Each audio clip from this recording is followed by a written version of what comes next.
प्यार नहीं।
अवधूत दत्तात्रेय जी राजा यदु से कहते हैं, राजन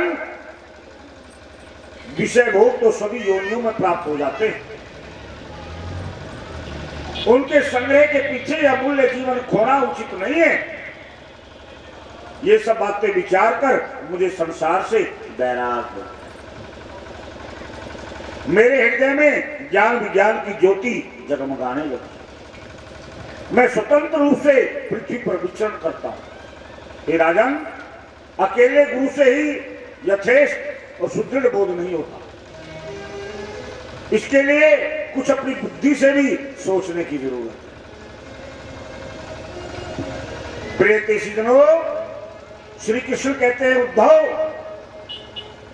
अब अवधूत दत्तात्रेय जी ने राजा यदु को इस प्रकार तत्व का उपदेश दिया।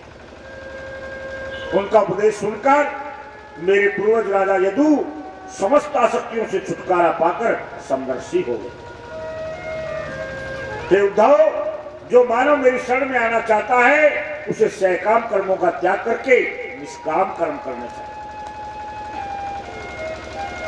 आत्मज्ञानी को तो कर्म संबंधी विधि विधानों का भी आश्रय नहीं लेना चाहिए, उसे अहिंसा आदि यम नियमों का पालन अवश्य करना चाहिए। मेरे भक्त को कभी किसी का बुरा नहीं सोचना चाहिए, किसी से ईर्ष्या नहीं करनी चाहिए, अभिमान को सर्वथा त्याग देना चाहिए, आलस्य और ममता बिल्कुल नहीं होनी चाहिए।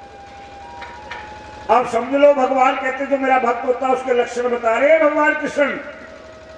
अरे आप सारे भगवान के कृष्ण के भगत हैं। मैंने देखा जब वृंदावन जाता हूं बड़ी भीड़ रहती है वहां कहना दिए कपड़े खरीदने वालों की। अब आप सोचो कि वास्तव में कितने बड़े भक्त हैं भगवान के, या दिखावा ही कर रहे हैं। फिर सुन लो, भगवान कृष्ण उद्धव जी को अपने भक्तों की पहचान बता रहे हैं।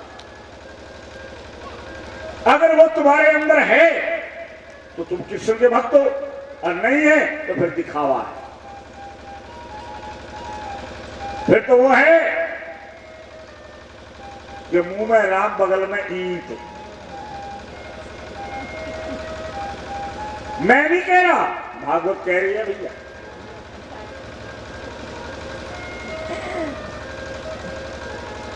देखो भगवान कृष्ण उद्धव जी से कह रहे हैं, ये भागवत का 11वां स्कंद चल रहा है, 12 स्कंद है भागवत के।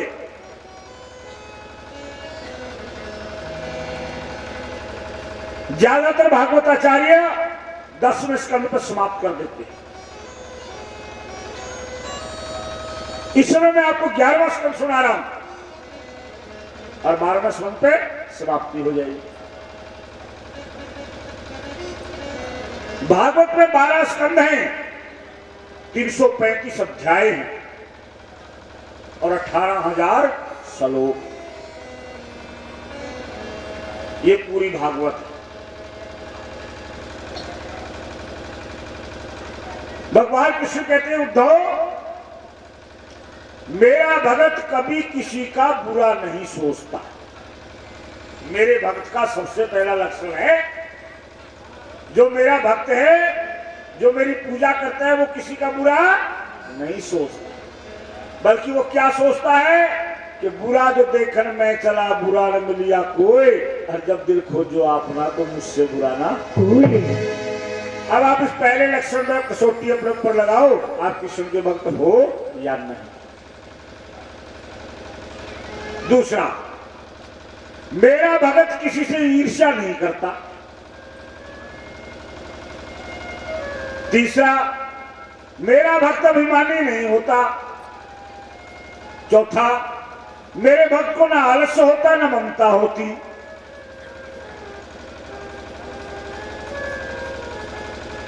मेरा भक्त ना किसी के गुण देखता ना किसी के दोष देखता। मेरा भक्त सब प्रकार की व्यर्थ की बातों से बचता है।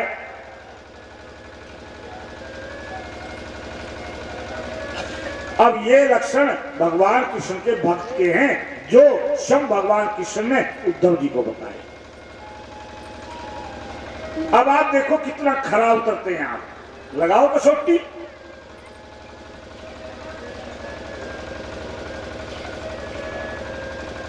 अब देखो, जो आत्मा का जिज्ञासु है, उसमें सबको एक आत्मा को देखना चाहिए। जिज्ञासु को सदा उदासीन रहना चाहिए। जैसे जलने वाली लकड़ी से जलाने वाली आग सर्वथा भिन्न है, ऐसे शरीर से आत्मा भिन्न है। शरीर अनित्य है, जड़ है, इसे प्रकाशित करने वाला आत्मा नित्य है, साक्षी है, चेतन है, संप्रकाशित है। इसलिए अपने सच्चे स्वरूप आत्मा को जानने की इच्छा करनी चाहिए। गुरु और शिष्य ऊपर नीचे की अरणियां हैं, लकड़ियां हैं। ज्ञान अग्नि को प्रकट करने के लिए तत्व का उपदेश मंथन है, दोनों को रगड़ना। इनके रगड़ने से जो ज्ञान की उत्पत्ति होती है वो अलौकिक आनंद की देने वाली है। इस ज्ञान यज्ञ में बुद्धिमान शिष्य गुरु के द्वारा जो अत्यंत विशुद्ध ज्ञान प्राप्त करता है वो विश्व के प्रपंच को भस्म कर देता है। और जब विषय भस्म हो जाते हैं तब आत्मा के अतिरिक्त कोई भी वस्तु शेष नहीं रहती। मेरे स्वरूप को जानने वाले सतगुरु को मेरा ही स्वरूप समझकर उसकी सेवा करनी चाहिए। हे उद्धव, तुम इस प्रकार समझो, ये शरीर एक वृक्ष है, इसमें ईश्वर और जीव दो पक्षी घोंसला बनाकर रहते हैं। वो दोनों चेतन होने के कारण मित्र हैं। इतनी समानता होने पर भी जीव तो इस शरीर रूपी वृक्ष के फल सुख दुख आदि भोगता है, परंतु ईश्वर उनका मात्र साक्षी है, अनासक्त है।